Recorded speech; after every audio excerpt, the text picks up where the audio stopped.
You know, I moved back to Greensburg about 20 years ago. I knew it was going to be great for me. I knew it was going to be great for my kids, for me to be with all my cousins. Got to spend a lot of time with Rick and other folks. But what I didn't know when I moved back was a few years into that my mom was going to come to work with me at age 64, 63, whatever, and spend the next 15 years where I would get to see her almost every day, even just for a minute. And it's just truly wonderful. And mainly what we would spend maybe 1 or 2 minutes as I went to get a cup of coffee, she would tell me which of the grandkids she heard from. And just this past Monday, her last full day in the office, she was telling me everyone that wished her a happy Serbian Christmas with different greetings and things like that. So we have 15 of the grandkids here out of the 17. 2 could not be here. George, my son, is in London, and Franny is in Palestine, Lisa's daughter. But they spent some time supporting each other these past few days, and they wrote something that would like just to share the short email that Franny and Francis and George put together. So, and they asked if Ben could read it.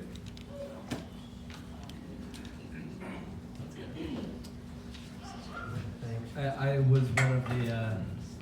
was one of us who actually did. I texted her on Serbian Christmas to wish her a Merry Christmas on that day, and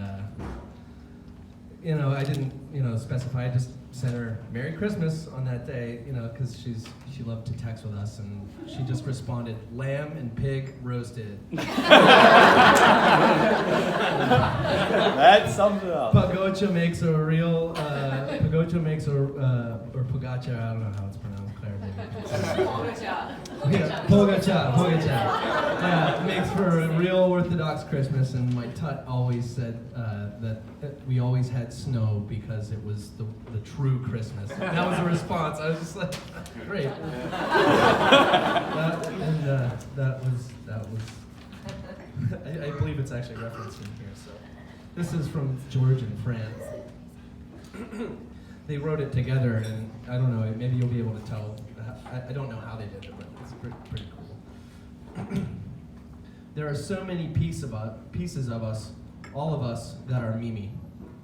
We wish with all our hearts that we had more time for her to rub off on the next generation, but so strong was her influence on all of us that each of her great-grandchildren will know her as intimately as can be. They'll all know the woman who redefined meatballs, who knitted the slippiest, spelling is correct, of Christmas socks, and be wary of hardwood flooring. They'll hear the stories of the first and only person to ever drive a lime green VW Beetle and look cool doing it. They'll no doubt be raised by the values she instilled in us and beware that fools and BS will not be suffered gladly. They'll feast on the recipes she left to us, the most recent shared only a few days ago. See Ben for details. When one of us bakes pogacha, or gets bored halfway through a batch of dumplings and makes them softball size. That can only be her. We think nothing of butter thicker than the bread it's spread on, or chicken noodle soup and coleslaw as a side dish for, well, anything, along with the requisite 6 salt shakers on the table. Our sense of, oh yeah, right, when we see right through a falsehood, taking no BS, comes from that force of a woman. It's this we can take solace in. We don't just have memories of her tucked away in our minds, but we live and breathe pieces of her. There's a grittiness, a drive to work hard, a satisfaction in working with your hands that she left us. It's a little off kilter. It's using a hatchet to weed the garden. Gleefully murdering a tree. or downright torching your brush pile. But it's her. It's her love and life's work, creating a family with the same exact idiosyncrasies that she delights in. In the last few days, we have seen the true measure of the family she helped to build. It seems unlikely that a single conversation since has ended in tears or passed solely in sorrow. That uncanny resilience, pragmatism, and humor is woven or knitted into the very fabric of all of us. As we could have expected, she left us with one last joke as she traveled from Irwin to London to Palestine. I mean, come on. How many college hoodies from how many fine institutions did she receive from us? We can all delight for the rest of our lives that humor and strength of character is our inheritance from Mimi, shared equally among all of us. Few hearts had a greater capacity for love and nourishment. Few lives were so richly filled, and few women so inspiring to so many. Thank you, Mimi, from your grandkids.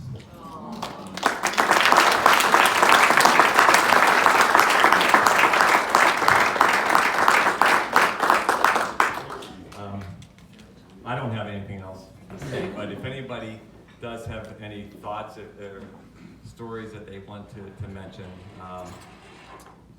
feel free to come up and say a few words. I will just mention one thing.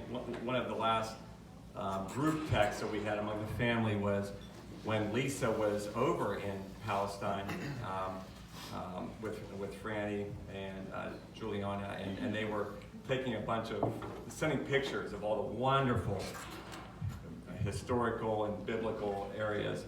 I made a couple irreverential comments, and she replied back to one of those, "Be careful, you're getting close to turning into your dad."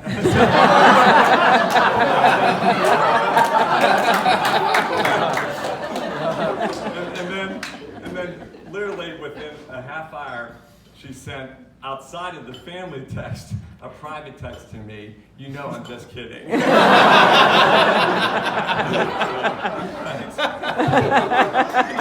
Mic drop.